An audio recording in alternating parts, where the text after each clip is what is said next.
who's a big foe of big government and of the president's jobs plan. He joins me now exclusively. Ron Paul, what do you make of it? Not very impressed then?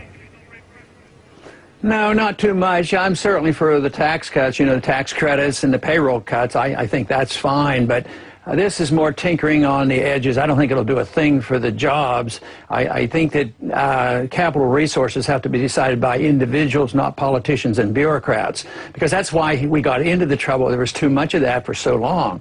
And it doesn't address the subject of debt. Matter of fact, I'm sure it'll increase the debt, because next week we'll find out how he's going to pay for it. But there's a huge debt burden. An individual can't get out from under debt unless he does something. He has to work harder. He has to liquidate debt. He has to pay off the debt, or he has to declare bankruptcy.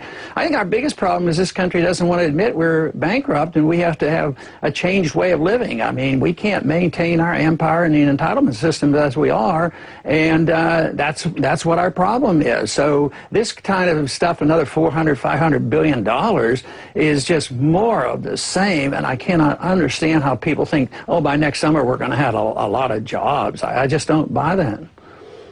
But doesn't the president have to do something dramatic? I mean, he couldn't just sit by with the jobless figures as they are touching 10% and do nothing that was even remotely significant. I mean, he has to come and do something to tackle this problem. And the country may not have much money, but he's still got to do something, hasn't he?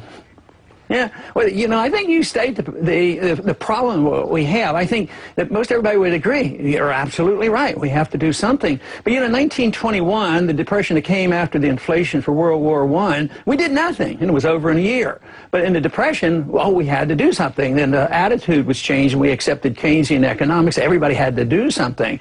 But if we would have done a lot less in '08, instead of bailing out everybody, bailing out all the mistakes and propping up the debt, dumping all the debt into the Federal Reserve, which meant it was dumped on the people, and the people lost their jobs and then lost their houses. So I would say, yes, you should have done a lot less, a lot sooner, but politically, it's a tough sale, because people have been conditioned to say, it's the government's responsibility to take care of me. Even if the government is the people, and the government is broke, and the jobs are gone. So we have to change our whole philosophy of running the economy. The people should run the economy, and not buy into this idea that the entitlement system can be preserved and we don't have to cut anywhere. And as long as we believe that, I just don't think we're going to do much better. So I'm looking for, in the long term, we're going to keep slipping and sliding, and I don't see an improvement at the rate we're going for a long time to come.